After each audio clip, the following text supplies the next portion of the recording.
call to order the Green Mountain Care Board's hearing of December 18th. We have 2 hours scheduled, but a lot to pack in. We have the Brattleboro retreat. We have a presentation on the budget, and there's a potential vote noticed. We'll do that first, then the Medicare benchmark and a potential vote, then the OneCare budget and a potential vote, and last is an update on the AHEAD model and the state agreement that's been drafted and posted. First, we have approval of minutes from December 13th. I move that we approve the minutes. Second. All in favor, say aye. Aye. Aye. Okay, thank you. Aye. The minutes are approved, and we'll keep it snappy and move right to Mr. Sutter. Thank you. I'm sorry, my Teams just shut down 20 seconds ago, so I'm coming back. Let me share my screen. We have an updated staff recommendation to go over with the board today, and then call for a potential vote.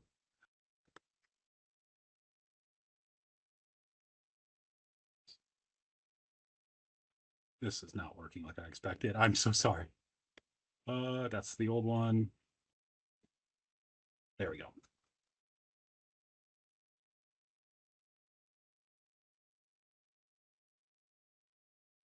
So our updated staff recommendation today, it's similar to what we presented last Friday, with language taken out about approving or capping individual commercial payers at the levels identified on the rate decomposition sheet. We thought, just for Brattleboro Retreat, given their operations and differences in their kind of how we can model their price impacts, it makes more sense to approve it as just an aggregate total commercial increase here. So that's the only change from the proposed or staff recommendation last Friday. Here's just standard language with those updates. You mind if I hop in and just share a few through details them, on this slide, Matt? Like, just pulling out that language about capping individual payers at a specific percentage, and just leaving it at the aggregate, and then additional language about having them submit updated income statement, balance sheet, and payer revenue workbook once they've finalized Medicaid rates for the state. These are all the same from Friday. And that was our template motion language from the other day. So I'm happy to leave the language up if you would like, Chair Foster or Mark. We could, if you would like to present anything about the language, obviously, go ahead. Yeah, is my sound working? Yes. Great. Okay, good. Matt, if you pull up that presentation again, the slide after has updated language for the board today, which just reflects that one change that you touched on about the payer-specific language being removed.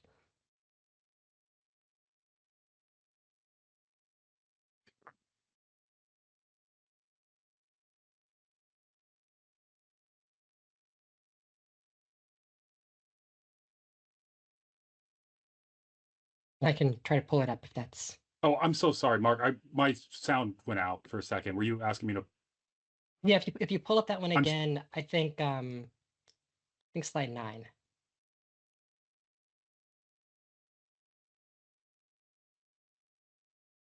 Yep. So this is for the board. This is the revision. You'll see the revision in red, which just removes that payer-specific cap for the retreat. Everything else remains the same as was presented last week. And Chair Foster, I'll turn it to you. Thank you, and thanks for pulling that out. I have no comments or questions. I'm going to make the motion, see if there's a second, and we can have any board discussion or questions after that. So I move to approve Brattleboro Retreat's budget as follows, with fiscal year 25 NPR approved at a growth rate of not more than 0.75% over its fiscal year 24 approved budget, with fiscal year 25 overall change in charge and commercial negotiated rate increases approved at no more than 6.7% over current approved levels, and subject to the standard budget conditions previously approved by this board,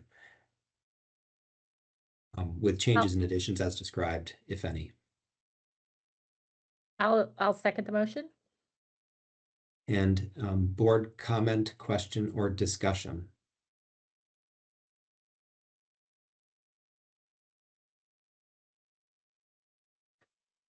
Hearing none, I'll move to the healthcare advocate for any questions or comments they may have.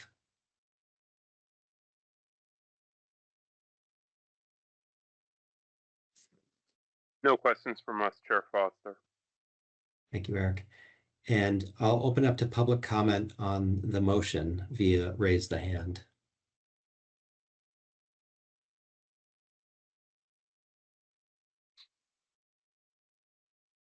All right, quiet group today.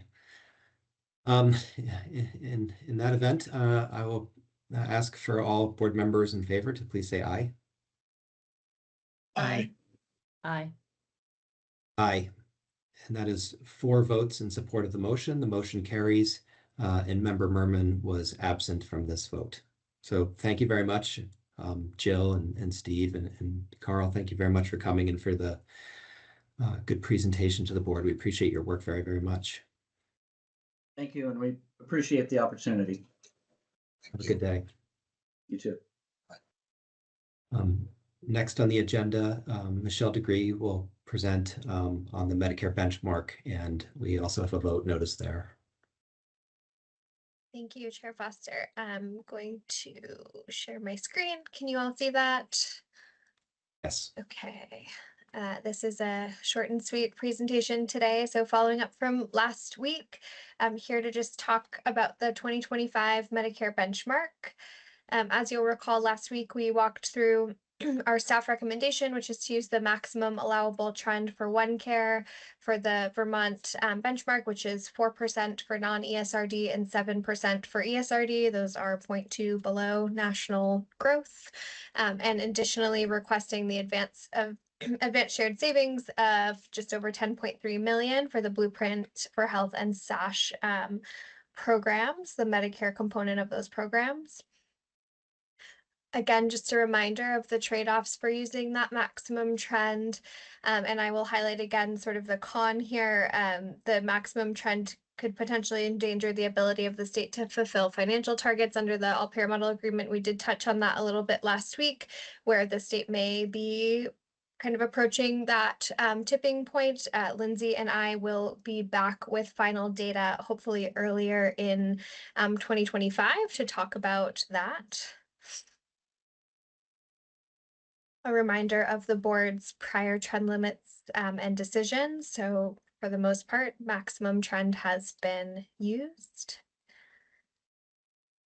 And then I'll pause for any questions or comments, and I do have draft motion language on the next slide. I think on this one, why don't we just go right to the draft motions and take questions and comments after. I move to approve the Medicare benchmark at the staff recommended maximum allowable trend rates of 4.0 for non-ESRD and 7.0 for ESRD, and to include the advance of $10,354,645 for the Blueprint for Health and SASH programs. Second. My only comment is that I do support this because I think it's important we maximize the federal dollars we possibly can at this time. And so I appreciate the staff's recommendation. I think it's the right way to go and consistent with prior practice. So I am in support of the motion that I made. Other board member comments or discussion or questions? No, I don't have anything. I just wanted to thank Michelle and Lindsay for their work on the presentation and the analysis, and look forward to hearing more from them in the next month.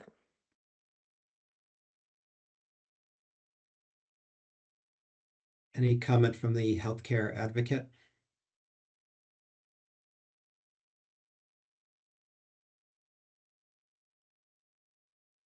No comment, Chair Foster.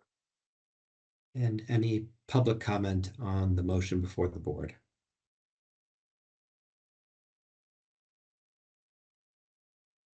Okay, all in favor of the motion, please say aye. Aye. Aye. Aye. Tom, did you vote? Yes. in favor. Thank you. The motion carries with 4 members in support, and Member Merman was absent on this vote. And I'll just note this is a record for 2 motions to be approved by the board, which is great given the time pressures today. So thanks, everyone. And we'll move on to Michelle Sawyer and the OneCare budget staff presentation. Wonderful. Thank you, Chair Foster. I will get my technology going.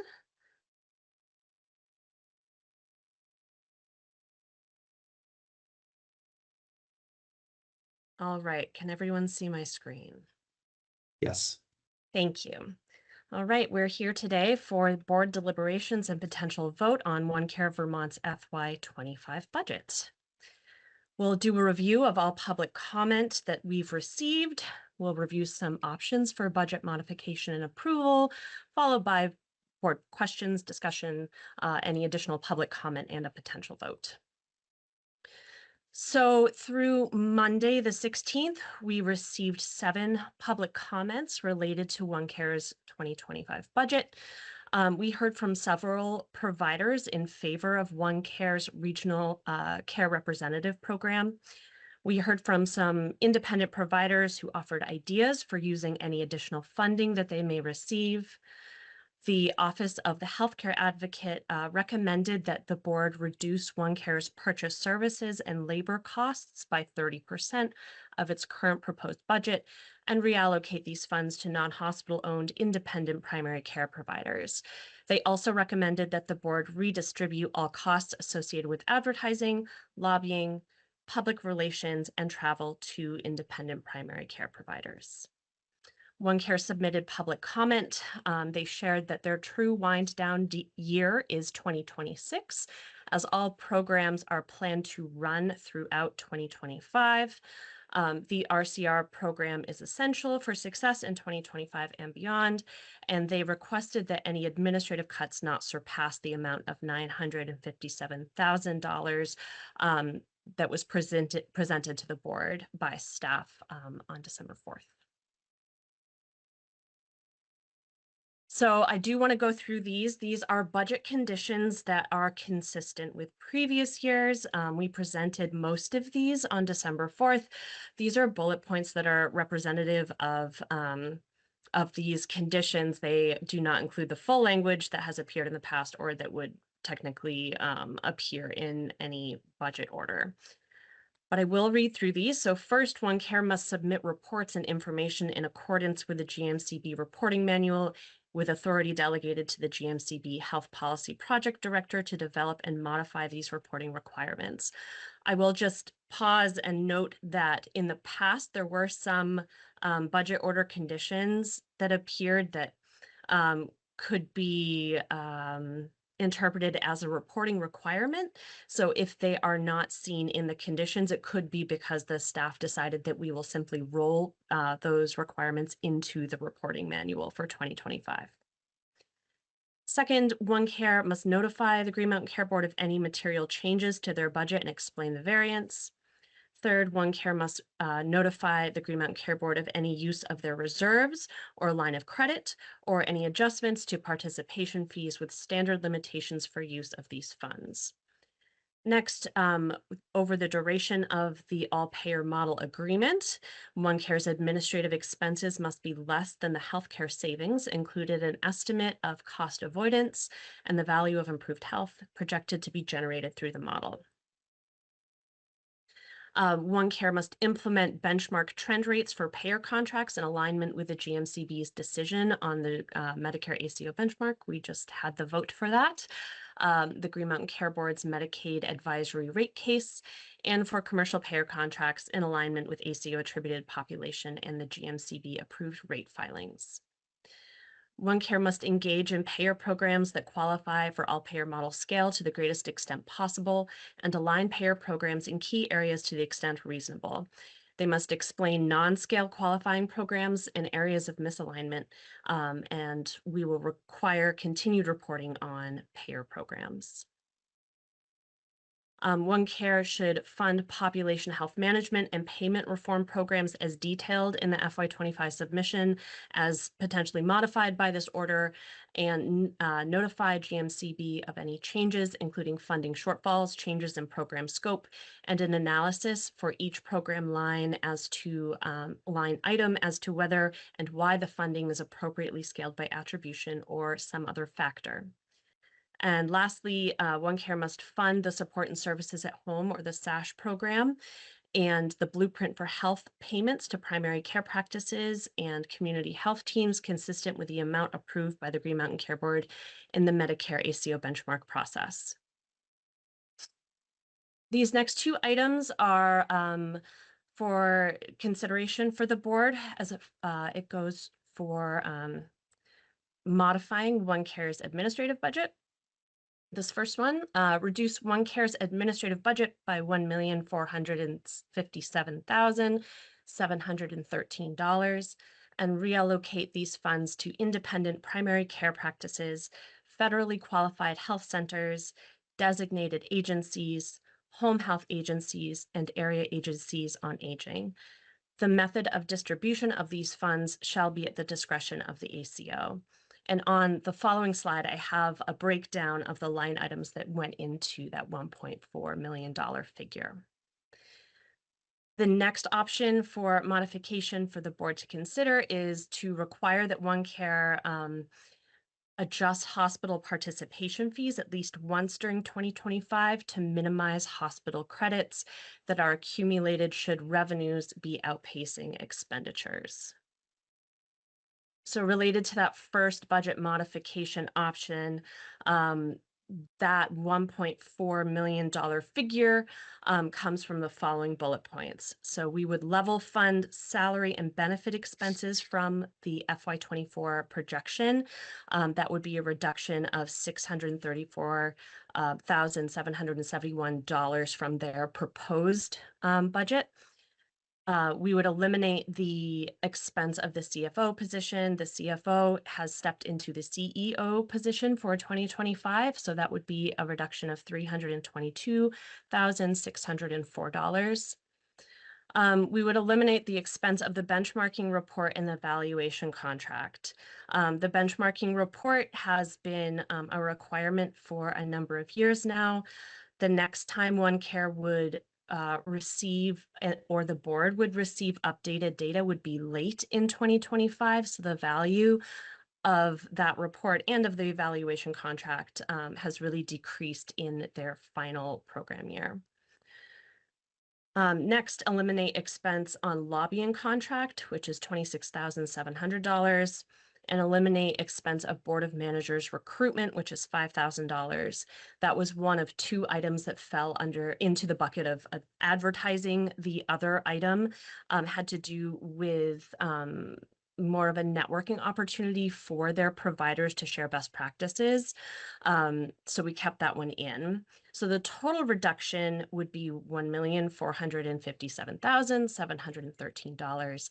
That would result in OneCare having an administrative budget of $11,294,649, which is about just over $400,000 less than the ACO's projected administrative expenses for the current year. And if we were to reallocate those funds to non-hospital providers in their network, you can see in that table what those dollar amounts were for 2024 and what they requested in 2025 versus if the board modifies their budget, it would be close to $10 million flowing to these providers. And that is inclusive only of population health management program dollars. It doesn't include CPR or any of the other population health programs. So here is some template motion language. I'll flag Mark and see if he would like to walk the board through this or say anything else at this point. Yeah, thanks, Michelle. I'll just touch on a few things. First, this is a template motion to approve OneCare's budget with modifications. I'll note that the start of the motion, just for the sake of clarity, incorporates the risk mitigation decision and order that the board issued in July of this year. Usually that's part of the budget order, but this year at OneCare's request, the board held a hearing and dealt with that matter earlier. The second part of this is that if you look at part one, that's the breakout of administrative reduction that Michelle just went over with the list of providers in OneCare's network that would receive those funds. The second item is the requirement that hospital participation fees be adjusted to align with projected expenditures. And then three incorporates the conditions that Michelle went over. And Chair Foster, I'll turn it to you. Thank you. I think as with before, I'll make the motion, see if there's a second, and then have board member comment and discussion. So I move to approve OneCare's budget with modifications, incorporating this board's fiscal year 25 risk mitigation decision order, and move to approve OneCare's fiscal year 25 budget with the following modifications. With a $1,457,713 reduction to OneCare's administrative budget. This sum shall be reallocated to the following types of providers in OneCare's existing network: independent primary care practices, FQHCs, designated agencies, home health agencies, area agencies on aging. The method of distribution of these funds shall be at the discretion of the ACO, with a requirement that hospital participation fees be adjusted at least once during 2025 to align with updates to OneCare's projected fiscal year 25 expenditures, and subject to the budget conditions presented today by GMCB staff.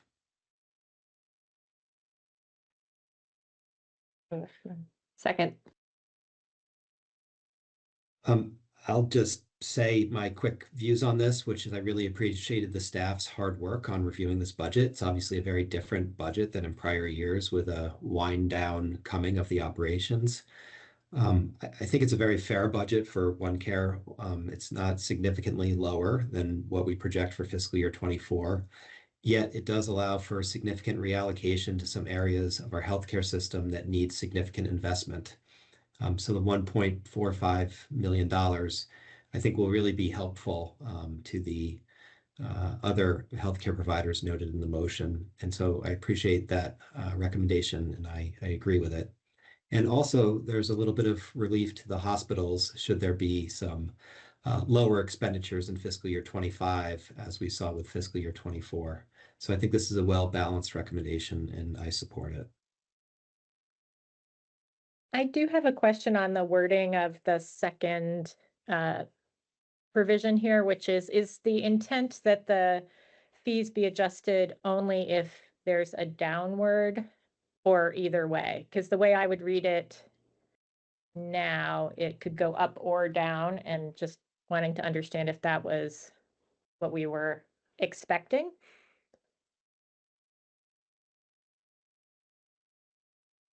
I think the intent was that if the expenses are lower than anticipated, that they would be adjusted downward. So I'm just wondering, I'm fine with that. I was just thinking that it should be clear that the requirement is a downward adjustment, and then an upward adjustment is discretionary. Sure. Should we work to modify the language for that part of the motion, Robin? I think so, and let me give it a shot. So I think what I would. Just one question first, Robin. Do we need to do that? If they increase the participation fees, would it butt up against the total administrative budget? Right, that's true. But then our requirement would be then at odds with our order of it, right? So then we would have an order that was created an inconsistency between two parts of the order. I think I don't see any objection to clarifying it.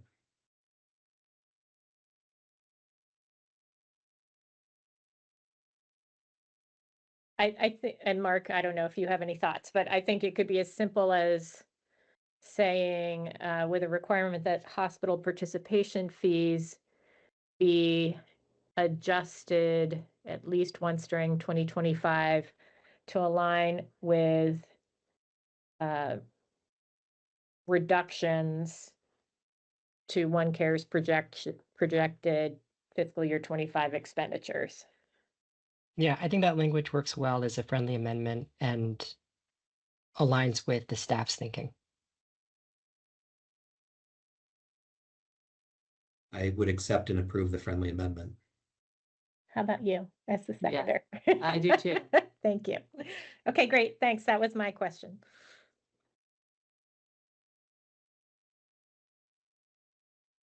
Any other board member discussion or questions?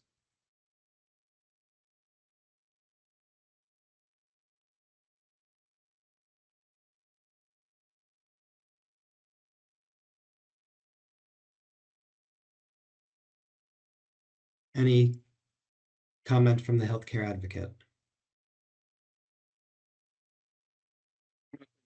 Chair Foster, except for our written comments that we submitted. Thank you. And I'll open up to public comment via raise the hand.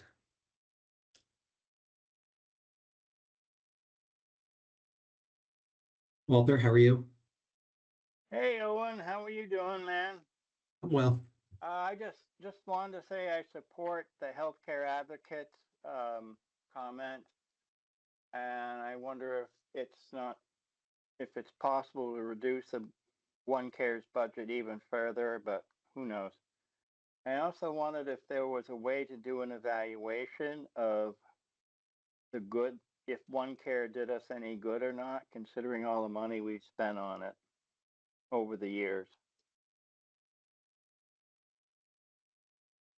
Thank you for the comment, Walter. I think that there are two documents that tried to take a look at and probe the question you asked, and the auditor had done a report a few years ago, and the Care Board, in response to an auditor request, also published something, I believe it was this April or May, addressing that. It's a difficult analysis, but the staff put together an analysis, and also OneCare had done one as well through a contractor. So there are three different looks out there on that question. Whether or not there'll be another one in the future, I don't know. It's obviously something you have to invest in time and money to do it. So I'm not sure if there will be. Yeah, right. Any other public comment?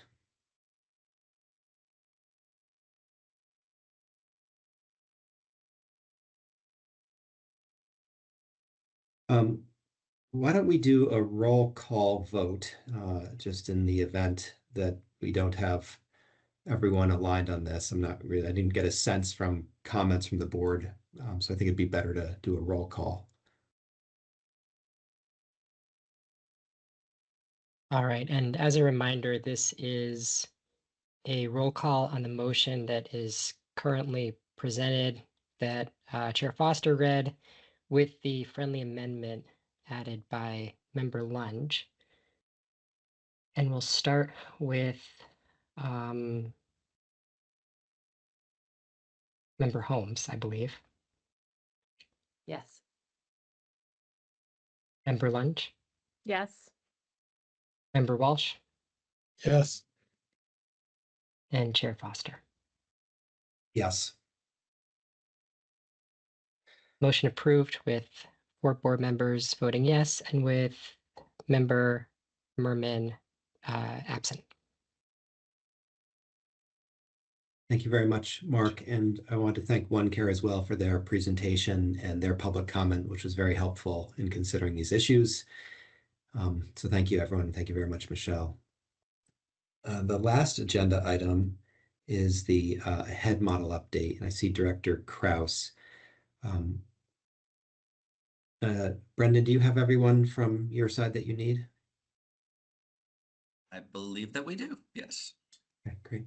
Why don't we have you introduce yourselves, and then the floor is yours. Okay, great. I'll start. Hi, I'm Brendan Krause, Director of Healthcare Reform at the Agency of Human Services. I'll hand off to Sarah. Hi, everyone. I'm Sarah Rosenblum. I'm the Deputy Director for Healthcare Reform at the Agency for Human Services.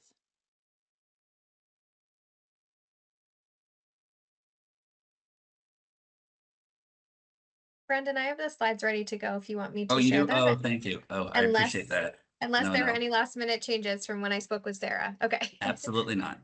Sorry to interrupt. No, Anyone no, else from thank your you. team?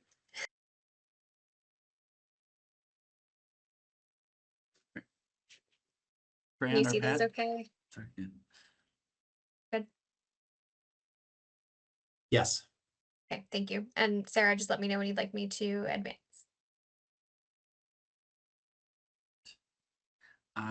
So I will kick us off here. So let's advance, please. First, I'd like just to say thank you to colleagues and thank you for having us today. But thank you to colleagues both at the Green Mountain Care Board and at the Agency of Human Services, in particular, board members Lunge and Merman and staff member Michelle Degree. And then from my AHS colleagues, I'd like to thank especially Deputy Healthcare Reform Director Sarah Rosenblum, Secretary Jenny Samuelson, Administrative Services Director Fran Hodgins, and Health Services Researcher Jeff Batista. So thanks for your partnership, and especially members Lunge and Merman, please jump in if I get anything wrong. So we can go on to the next one, please. So just a bit of background. I know that many of you will have heard a lot of this before, so we'll try to get to the detail quickly, but just want to bring everybody up to speed. So since its acceptance into the AHEAD model by the Centers for Medicare and Medicaid Innovation, which is the part of Medicare, part of the Department of Health and Human Services federally that negotiates payment models, we've been jointly negotiating terms with the federal government with our colleagues at the Green Mountain Care Board. In terms of other states that have been accepted into the agreement in cohort 1, which we were, which means the model would begin in January 2026, should we choose cohort 1. For reference, that's in December 2025 is when the existing all-payer model ends. So that would be in that scenario that we would go directly from one model into another. And for those interested in seeing Maryland's AHEAD state agreement, they've already signed and executed their agreement, and it is online at the website that you see there. As I said, Vermont was accepted into cohort 1, but the state has not yet signed an agreement committing us to participate in AHEAD. We've agreed with CMS to some key terms, and those were presented last week or the week before, and are available on the state's website. Agency's website. Next slide, please. So this is in response to some questions that came up in the last meeting from some board members that, so this isn't new information, but it's presented in a way that hopefully is a bit more digestible, just to lay out the key model milestones. So we're currently in a pre-implementation period. So that's what began when we started negotiating in 2024. And that's an 18-month period, which would basically end at the end of 2025. During that period, we received the initial draft of the state agreement and the hospital and submit a hospital global budget methodology to CMS that was completed earlier this year or in the summer. We also submitted a Medicaid primary care alternative payment model and Medicaid hospital global budget regulatory change proposal to be completed in July. We refine and update Medicare fee-for-service hospital global budget methodology, which would be submitted in this scenario in the cohort 1 to CMS in early 2025. We design an East Fund, which would be a state-specific mechanism to distribute savings that are achieved through the gap between the total cost of care and the baseline increase that was negotiated between the state and CMS. And that the internal state timeline for that development would be fall of 2024, which is now obviously to spring of 2025. And in this process, we would also design the Medicaid Hospital Global Budget methodology.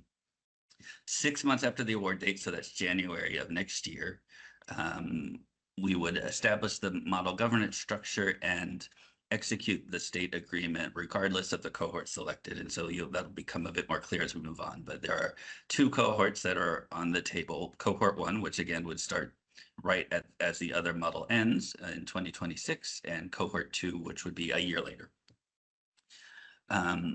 So 12 months prior to the start of performance year 1, so in cohort 1, January, the Medicaid Hospital Global Methodology would be submitted to CMS, and so for cohort 1, that would be January of 25. For cohort 2, January 26. 6 months prior to the start of implementation year 1, so assuming cohort 1, that would be next July, we would the state would obtain letters of interest from hospitals that are interested in participating in the Medicare fee-for-service hospital global budgets. CMS would approve the Medicaid Hospital Global Budget methodology. I struggle with that word. Draft execution order we would draft an execution order to create a total cost of care and primary care spending targets, or process to set those targets. And then 3 months prior to implementation, so October in cohort 1, October 2025, the state would demonstrate the readiness of the Medicaid Hospital Global Budget implementation and primary care alternate payment model. We would have to demonstrate to CMS that we had 10% of Medicare fee-for-service net patient revenue in the model in the first year. So what that means is for Medicare Parts A and B, that we have 10% of what is spent in a hospital in the state enrolled in the model. So we'd have to have a hospital that represented that amount, or a combination of hospitals that represented that amount of spending in the model. And then finalize the executive order to create the total cost of care and primary care spending targets. And by the end of the pre-implementation period, the state is required to finalize its statewide health equity plan. So next slide, please, Michelle. So some key milestones in terms of the performance year. So in performance year 1, again, for cohort 1, that would be 2026. For cohort 2, that would be 2027. The state would implement the primary care ahead and Medicaid primary care aid alternative payment model, including, for example, Blueprint for Health, and that would go live. So basically the new model goes live in the first performance year. The state would implement Medicare hospital global budgets, again, with 10% of Medicare fee-for-service net patient revenue enrolled in the program.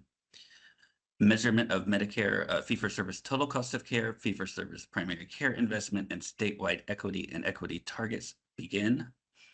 And the East Fund to redistribute the delta between the savings, the delta between the total cost of care spent and the savings achieved would be launched. In October of performance year 1, all payer total cost of care and primary care investment targets would be memorialized in an amended state agreement. And in December, implementation of Medicaid hospital global budgets would begin, and we would submit to CMS the state's plan to use the available state or legislative regulatory authority to ensure commercial payer adoption of the commercial hospital global budget methodology, which would occur in performance year 2. Performance year 2, so 2027 or 2028, depending on the cohort. In January, the measurement of all payer total cost of care growth and all payer primary care investment targets begins.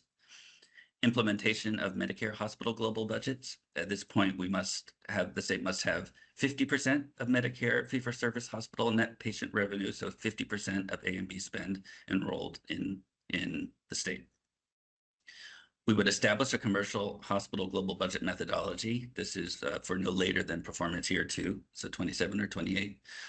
Vermont must ensure that at least one commercial payer offers a commercial hospital global budget model. And then potential implementation of Medicare primary care capitated track under the primary care ahead. CMS is currently evaluating this option. Sorry. Okay, next slide, please. And so performance year 3. So 2028 or 2029. January, implementation of Medicare hospital global budgets. At this point, the state must enroll 80% of Medicare fee-for-service hospital net patient revenue. Vermont ensures commercial payer adoption of the commercial hospital global budget methodology starting in this performance year 3. In November, the state would finalize the Medicare fee-for-service investment and access targets for at least performance year 4. Performance year 4, implementation of Medicare hospital global budgets must include 80% of Medicare fee-for-service hospital NPR.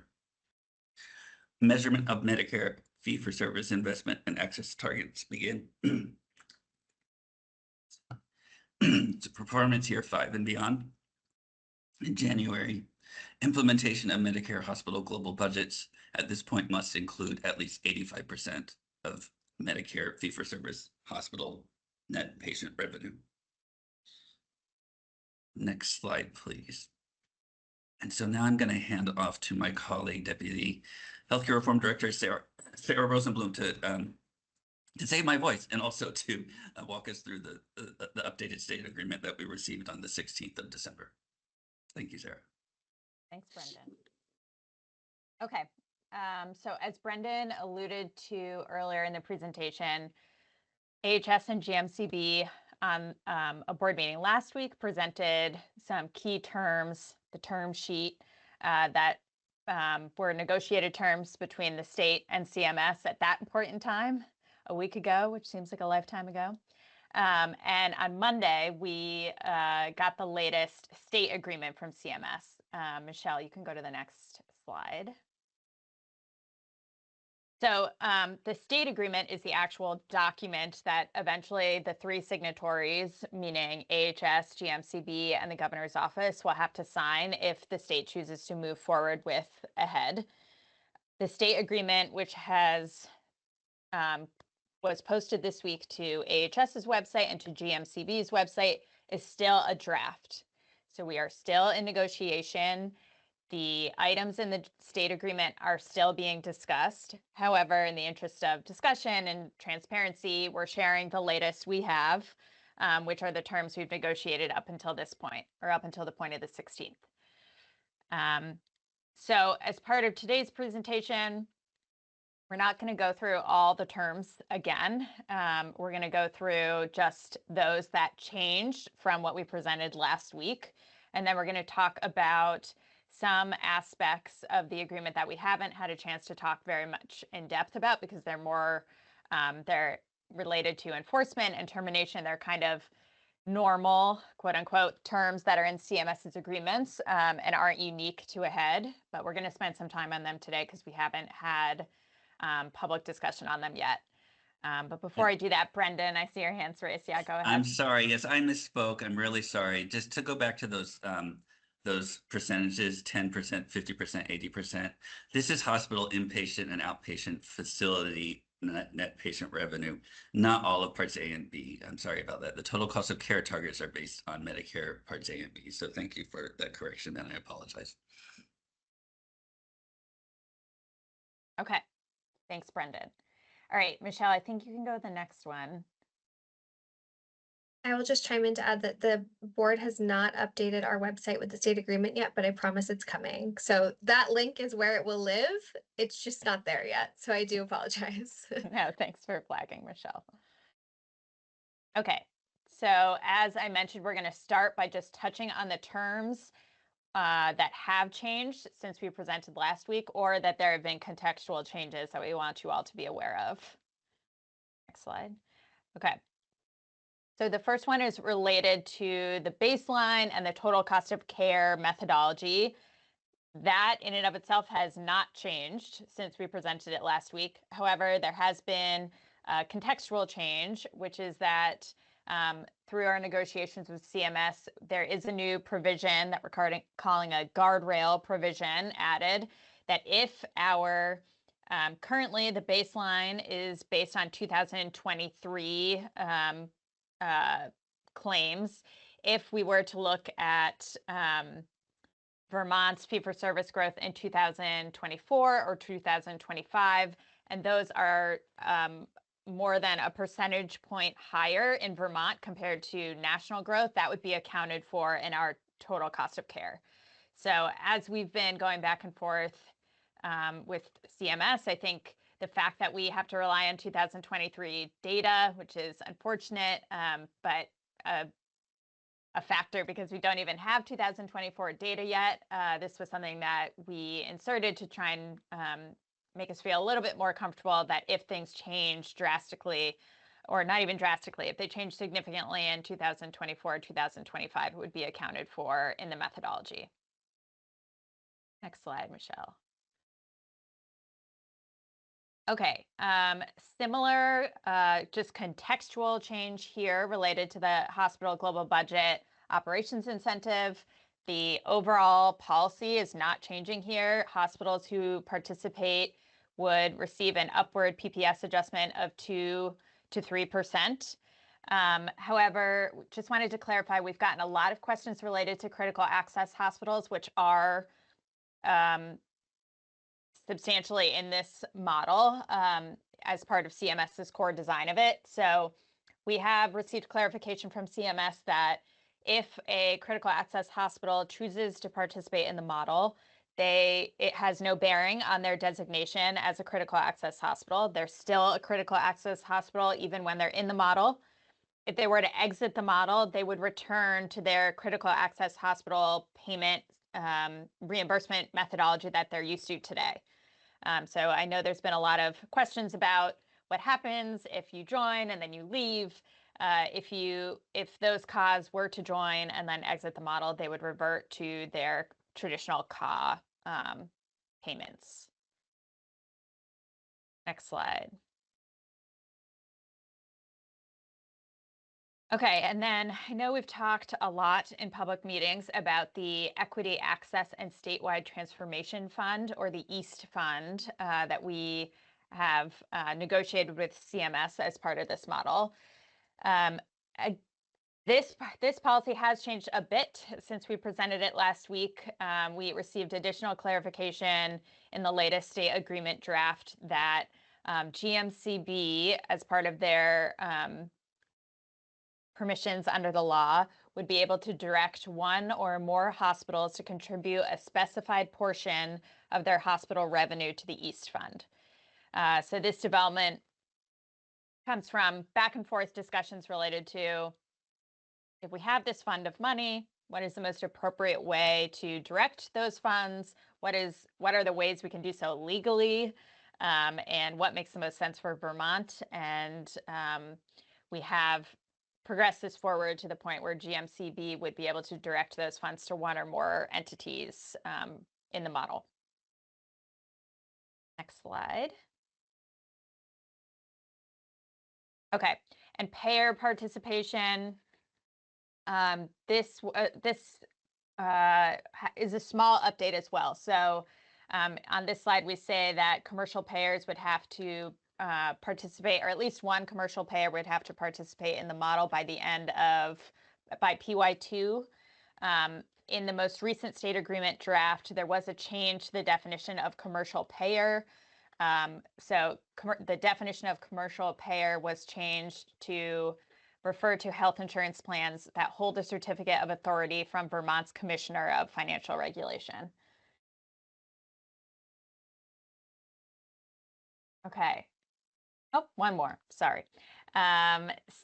Same deal here. Oh, my lights just went out in my office, so give me 1 sec to move and turn them back on.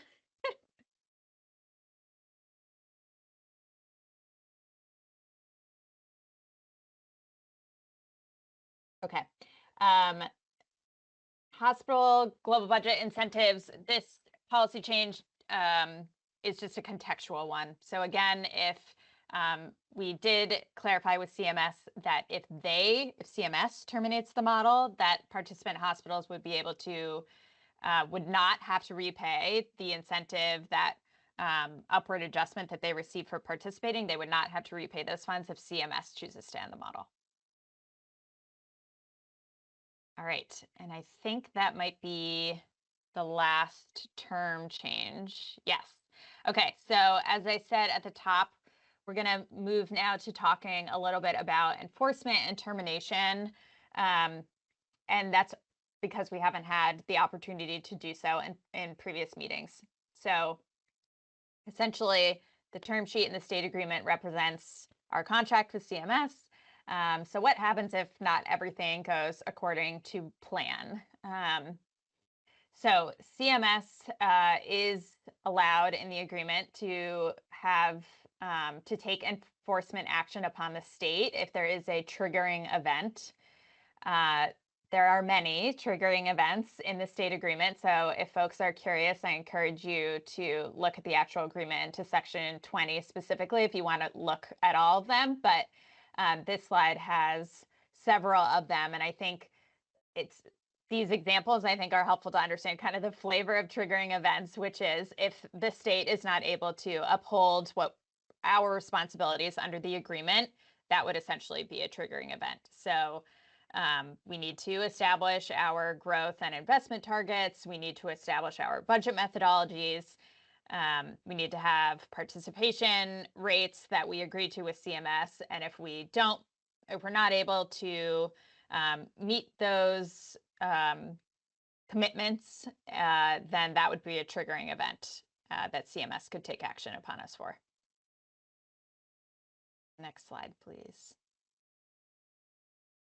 There are some factors related to those triggering events. So CMS can kind of take into account the totality of events that led to the triggering event. So if there's like market reasons a triggering event may have occurred, they could take those into account. The state could also demonstrate that an exogenous factor caused our triggering event.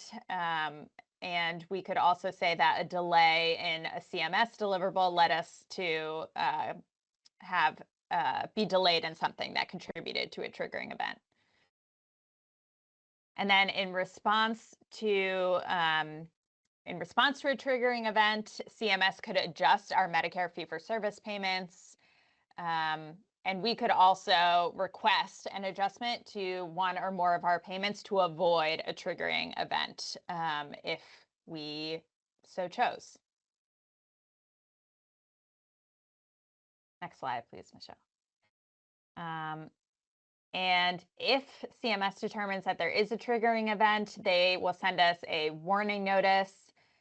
We, the state, would then respond to that warning notice with a plan dependent upon whatever the triggering event was. And then if CMS did not believe that our response to the warning notice was sufficient, they could then issue an enforcement action notice, which would outline the action that they plan to take against the state. Next slide. I'll just add a quick commentary here that this is the same process under the current Vermont all-payer model agreement. We also have the same triggering event timeline. It's 60 days for a warning notice. It follows the same language. Thank you, Michelle. Okay, and then what are those enforcement actions that CMS could take? Those are all listed on this slide. They could take one or more of these actions, including requiring us to implement a corrective action plan. They could require us to modify our budget methodologies, to provide additional information, to conduct additional monitoring, auditing, or both, to approve new safeguards or programmatic features, make prospective payments, and modify or terminate Medicare payment waiver or waivers. Next slide, please. Okay, so those were enforcement provisions. Those are different things CMS could do if we didn't uphold all the elements of our agreement. There are also termination provisions. So both CMS and the state could terminate the agreement if they or us so chose. We're going to start by talking about how reasons in which CMS could terminate the agreement. So they could terminate the agreement for a variety of reasons that are listed on this slide, including that if the state fails to submit, obtain approval for, implement, or comply with a corrective action plan, or if we have not complied with CMS enforcement that we just walked through. They could also terminate if our Medicare hospital global budget methodology is not approved by April 1st, 2025. That's assuming, I think, a cohort 1 start date. Next slide, please, Michelle.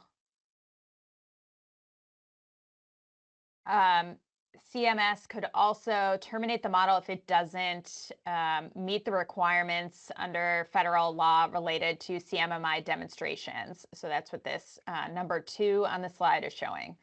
So CMMI has statutory authority to develop models as long as they meet the A, B, and C, 2A, B, C on this slide, goals, meaning that they improve quality of care, reduce spending. And if a model doesn't do that, doesn't meet the triple aim, CMMI could terminate the model. And that 2D is saying that termination could occur at any time after the model has begun. And then finally, we get to the state termination provisions. So the state, in addition to CMS, could also terminate the agreement. Right, or in the pre-implementation period, so before the model goes live, we could terminate with 30 days notice. And then after the model is live in the implementation period, we could terminate with 180 days notice.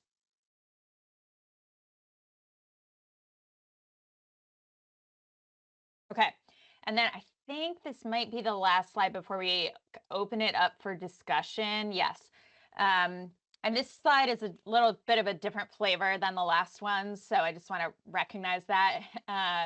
And we just wanted to provide some space to talk about the hospital global budget methodology. And I'm going to start here, but I welcome our GMCB colleagues to chime in, as the global budget methodology would be established under the premise of GMCB's Hospital Budget Review Authority. So we would need to develop this methodology. We've submitted a draft of it to CMS, and it would need to be, if we move forward with AHEAD, it would need to be revised and resubmitted to CMS. There are 2 options for what this Medicare global budget could look like. So the first is using a CMS methodology with the hospital global budget incentive payment, and 1 or more hospital budgets would include blueprint and SASH dollars and funds to go to the East Fund. The second option is that the state would calculate its own methodology, which would be submitted to CMS and revised through an approval process, and CMS would validate the state's own calculation. In either option, hospitals could request modifications, and the state would review those requests and make a recommendation to CMS. I think in either option, but Robin can keep me honest, service line adjustment processes are outlined in the state agreement and would require state recommendation and then CMS approval. And currently, if you look at the state agreement draft, it reflects option number 1, that we are using CMS's methodology with some twists for our East Fund, but ultimately we are not calculating using our own methodology. But this is still something that we are going back and forth on and discussing in the context of the broader elements of the model. So of course, if we decide to do our own methodology that's totally state specific, that could have implications for implementation and which cohort we want to be a part of. And we're kind of considering all those different variables when discussing the methodology for hospital global budgets. But I'll pause there in case my GMCB colleagues have anything they want to add to that summary. You did a great job, Sarah. Thanks, Robin. You're welcome. And if not, I think we can pull the slides down and just for the sake of discussion or leave the discussion slide up, I defer to you, Michelle. For folks' awareness, the slides today have the rest of the term sheet slides that were presented a week ago that weren't changed and didn't have any sort of contextual changes in the most recent state agreement, but they are there for reference in case anyone is curious.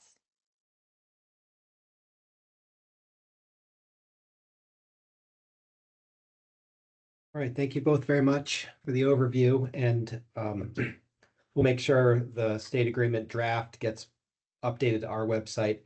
And also I'll note that the draft hospital global budget methodology that was submitted last, I think it was June, is publicly available, as is what we call the CMS off-the-shelf model that we got. I forget when we got that.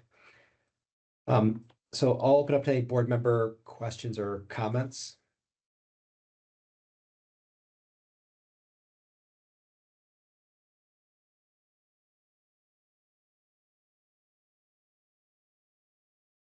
I'll just jump in. I just wanted to say that I'd be curious to hear in public comment, not necessarily today, but obviously if folks are interested in submitting something in writing, but more like input on the hospital budget choices. I think there's some pros and cons to each of the options. And if any of our stakeholders have thoughts, I'd love to understand their positions and thoughts on that.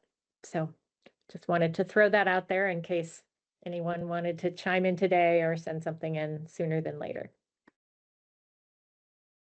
Might just quickly piggyback off that, saying that I was going to have a similar comment, that I'm really interested in hearing public comment on the rest of the term sheet as well, the provisions in the term sheet. So anything on the global budget methodology and the term sheet and those choices between the budget methodologies would be really helpful.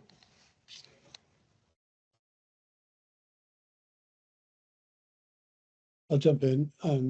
Just have some questions building off my comments from last week. And well, first, thank you, Sarah, and thank you, Brendan, for the presentation last week and this week.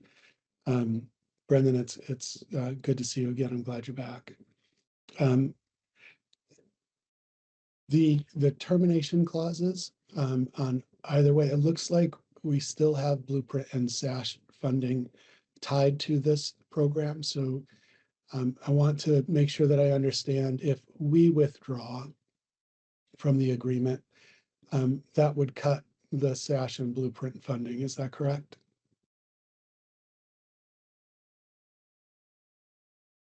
Yes. Yeah. The Medicare portion, yes. Yep. And if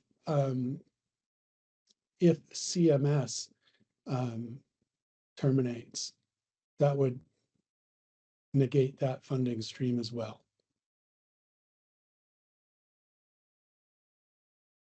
Correct? Yes, I would say yes. This is Robin, I'll jump in. Because basically what CMS has articulated is that the only available funding stream is through the hospital global budget. So regardless of the ahead model, like if we were to apply for a different CMS model, those also would not include Blueprint or SASH. So there's not another choice available to the state in terms of Medicare dollars. I see. And so it's not really realistic to have them separated out in the state agreement. But it continues to worry me that the incoming administration may slash these programs. And we have no backup plan. I've been talking about this for a while now, that funding for those two programs is tied up in programs that previously haven't worked as well as we wanted. And we're looking at an agreement that would continue to tie those funds up in a way that I'm not confident will actually receive the funding, and that it will continue. That worries me. I wish we were spending some time thinking about what to do about Blueprint and SASH. The service line adjustments that were talked about this week and last week, those strike me as being kind of in the opposite direction to where we want to go as a state with certificate of need. We're lightening our touch with certificate of need, but creating a certificate of need-like program for any service line change within a participating facility. I'd like to see more public comment about the pros and cons of that. That seems particularly onerous. I'm still struggling a bit with the East Fund. The terminology today seemed like money for the East Fund would flow into a hospital, and then the Green Mountain Care Board would be able to redistribute those funds. How does that hospital get those funds? Is it just because we're participating, they're extra Medicare funds, or do they have to treat more patients and earn the money? Where does that money come from?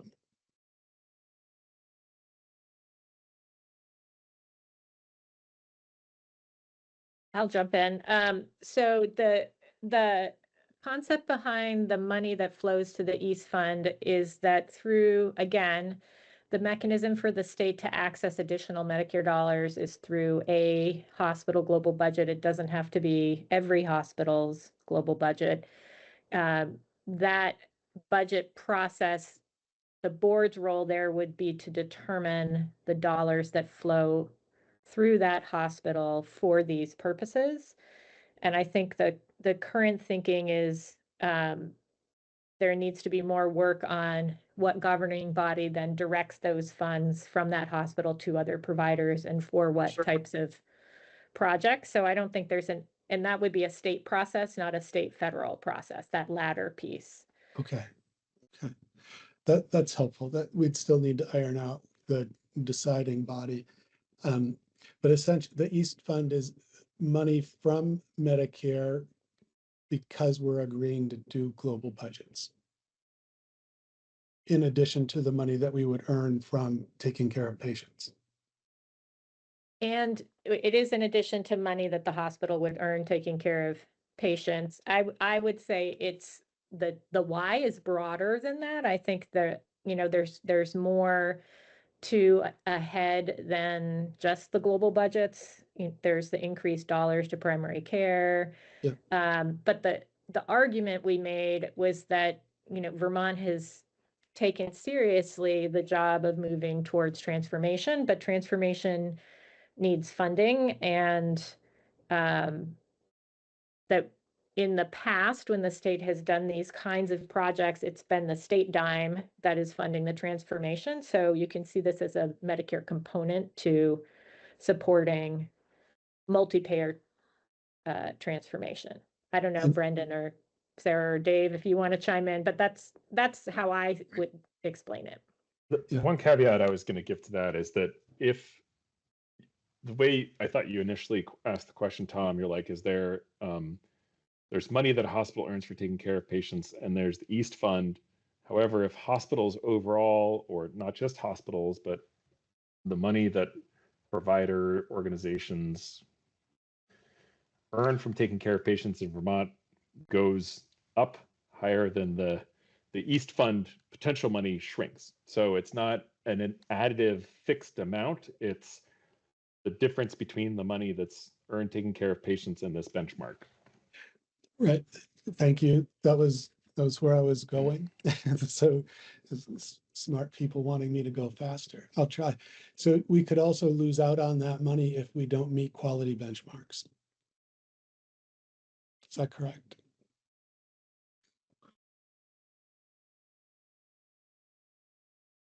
I don't know that that's correct, but I guess I'd want to go back and look at the language. It's similar to MOCRA, MIPS, ACOs, prior all-payer model.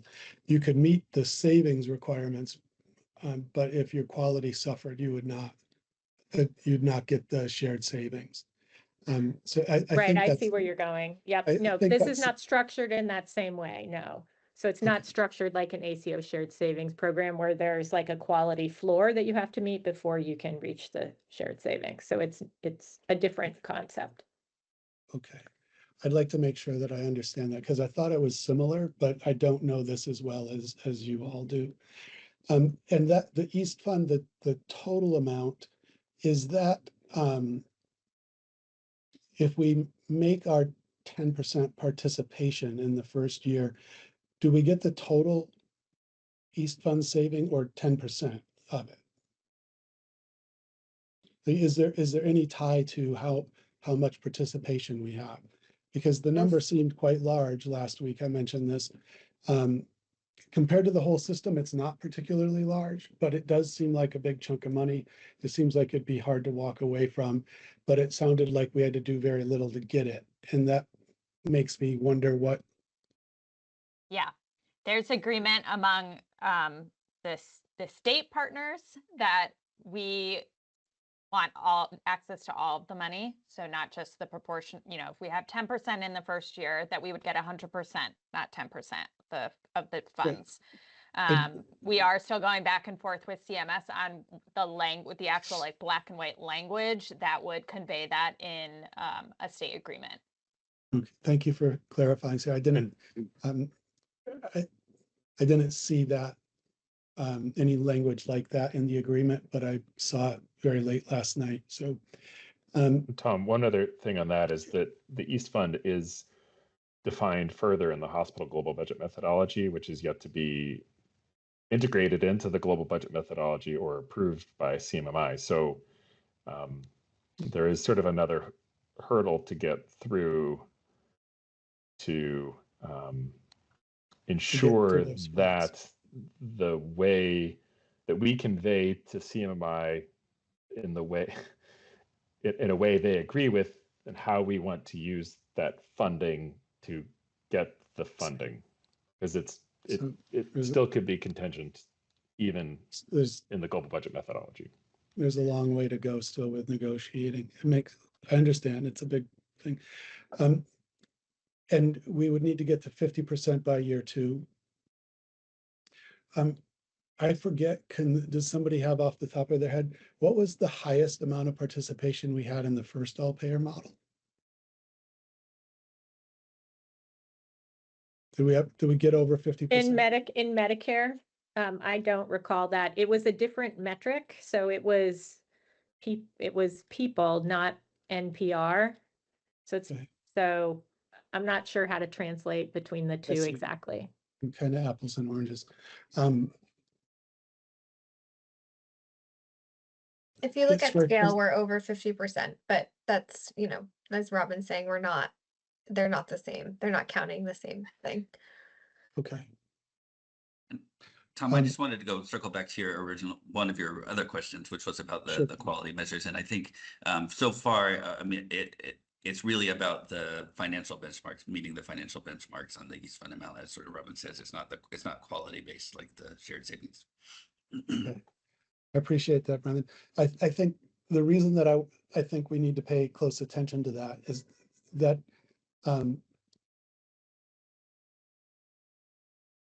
prior history with alternative payment models before they were called APMs, history has shown that organizations can decrease their Medicare expenses by stinting care, something that Dave has often talked of, and by speeding it up.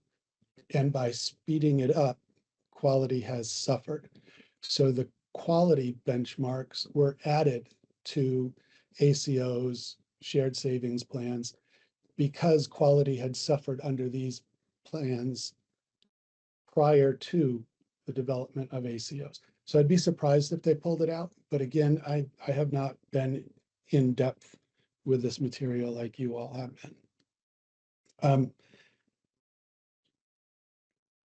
So it's the percent participation is calculated differently, and now it's a proportion of NPR. That seems to work in our advantage, rather than number of people. That's interesting. And I didn't see in the agreement whether this was whether participation was. It doesn't seem as though it will be mandatory if we're having these 10%, 50% requirements, 80% requirements. Is the idea still that this would be a voluntary program?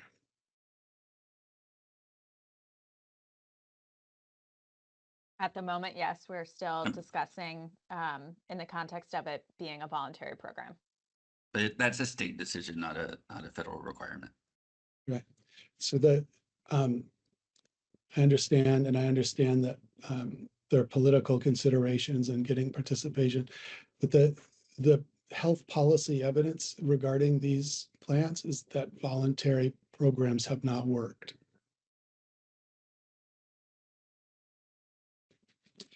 One of the big things that I asked last week, and there's nowhere in the state agreement to talk about it, nor was there in the term sheet. I remain concerned. I just want to mention the concern again about the cost of administering programs like this. We're talking about changing a very large health system, the state's health system, in order to bring in the East Fund money, which is millions of dollars a year, but in a billions of dollar industry. There's not a lot of money for changing the whole system. So I think it's easy to get lured by the idea of extra money coming in, but there's no discussion of the cost to do what we need to do to earn it. And that continues to be a concern of mine. Thanks for the conversation. Thanks for answering the questions. I appreciate, like I said last week, I don't like being pessimistic, but I appreciate the conversation and I appreciate you answering the questions and hearing me out. So thank you very much. And I'm sorry to keep going back to, we're just trying to make sure that we bottom out get you all the answers to your question about the quality. Just to clarify, the East Fund is about the financial targets, but there would be corrective action if a state didn't meet quality targets, and hospitals' global budgets themselves would be adjusted if they don't meet the quality targets, but it's not tied to the fund. Okay. Thank you, Brendan, and whoever was busy researching that while we were talking, thank you to them as well.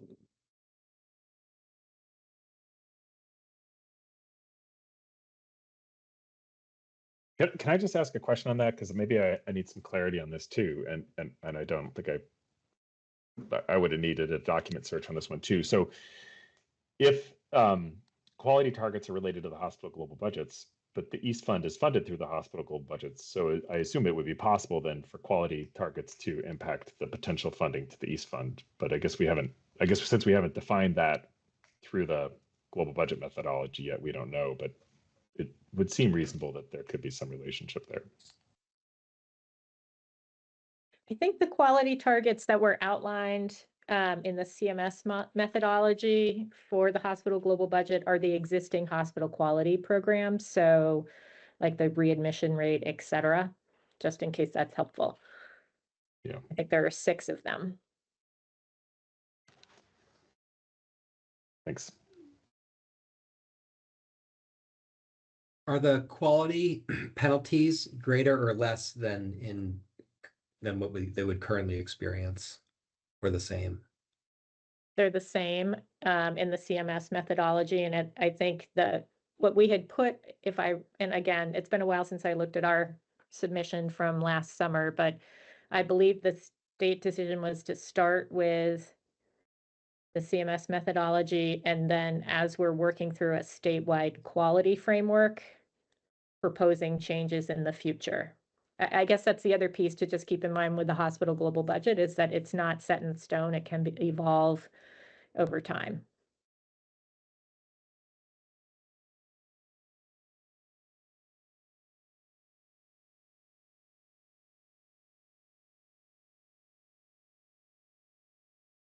I have no other questions for this time. We've been working quite a bit behind the scenes lately, and just thank you to everyone for doing that. My only other comment is that we do appreciate any written public comment on this. I'll quote the Grateful Dead. It must be getting early. The clocks are running late. So time is of the essence, and we really appreciate everyone taking a look at all the draft state agreement and methodologies for feedback. Any other board member discussion or comments at this point? I just wanted to respond once more to that same thread, which is that the quality targets wouldn't affect the fund. It would affect the budget itself, but not the amount of money that's available. I guess let's put it that way. But I'll let others clarify that because I might not be doing a very good job of explaining that. Michelle? It's separate from the issue Brendan just raised. So if someone wants to add commentary to that, I'll hold. Maybe not. Okay, I just wanted to flag that per our presentation last week, we are hoping to get all written public comment in no later than January 3rd. I recognize that we're entering holiday season and that is difficult, but our goal is to work with CMMI to have sort of a next draft of the state agreement the week of the 6th. So in order to incorporate those public comments, we would need to have received them no later than January 3rd, which is Friday. And I'll just flag some of the timing considerations that are out there and some of the key terms that are under discussion. I think the team described the East Fund and the East Fund clarity that we're looking for. That's one of them. Another question is like, if the state terminates the agreement, do the hospitals have to repay the transformation funds that they received? Another is what happens, how do we deal with if we were to leave the model for whatever reason? We're going to be in a bit of an urgent situation if we want to continue Blueprint and SASH and any primary care support. Another big decision point is cohort 1, cohort 2, timing issues, voluntary versus mandatory. So if it's voluntary and we need to be at 50% in year 2, that would take that's a significant size hospital that would need to sign up. And if they don't, and it's voluntary, does the state mandate it so that we don't lose Blueprint and SASH or other funding? And then who mandates it? So there's so many variables that can happen kind of unexpectedly. So we appreciate feedback on all of those as we try and move forward. There is time reserved on the board calendar for a potential vote, I think might even be noticed. The week of January 13th, 15th, somewhere in there. So that's on the calendar as something that we'll look at. The deadline for the submission of the methodology would be end of January, and then the deadline for actual signatures would be June or end of June of next summer if we do not go forward with a vote or any party doesn't go forward in January at the earlier date. So just wanted to flag those, and I'll turn it over to the healthcare advocate for any comment they may have.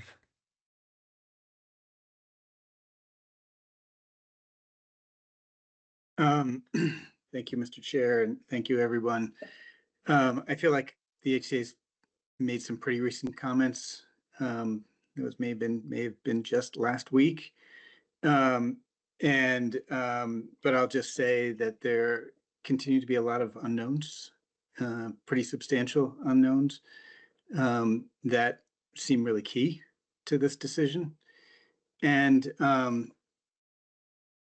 then I'll also just say, I know, I don't mean this to be whataboutism. I know this meeting is about, this discussion is about ahead, but I also feel like at this stage, I need to keep saying, I feel a little bit like I'm living in a twilight zone.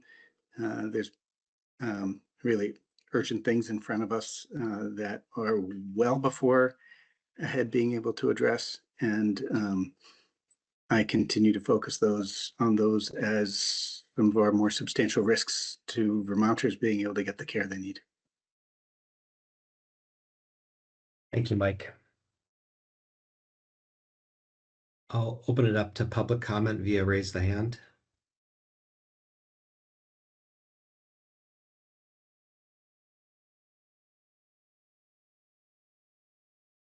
Walter?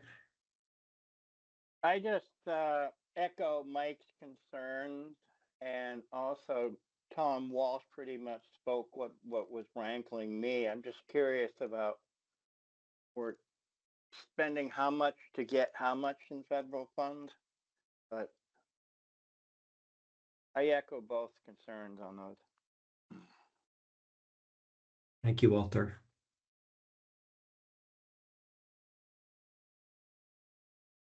Other public comment at this time?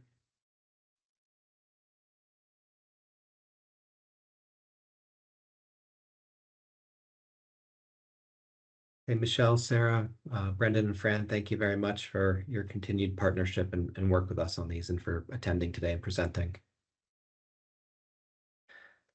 Thank you. I think we have no other substance. I did have new business to bring up.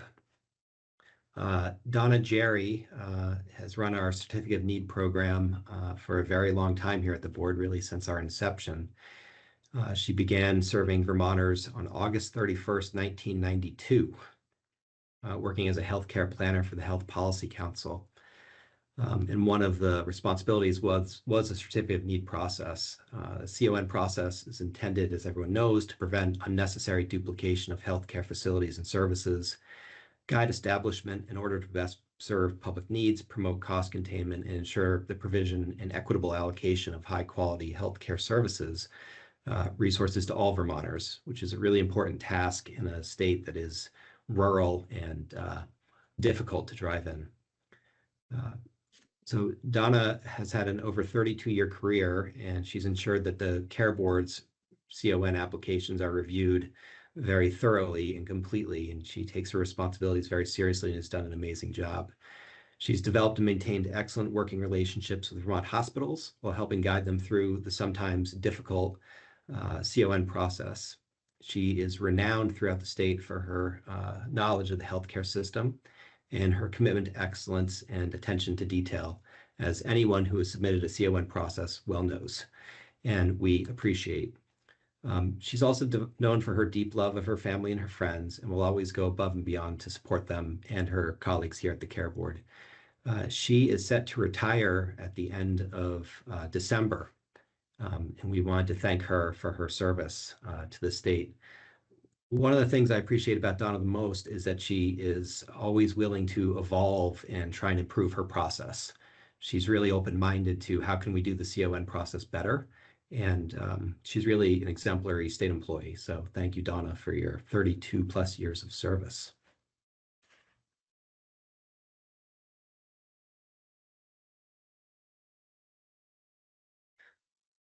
Donna will be spending a lot of her retirement time skiing and hiking, and she loves the outdoors, and she will continue to be around the Montpelier area.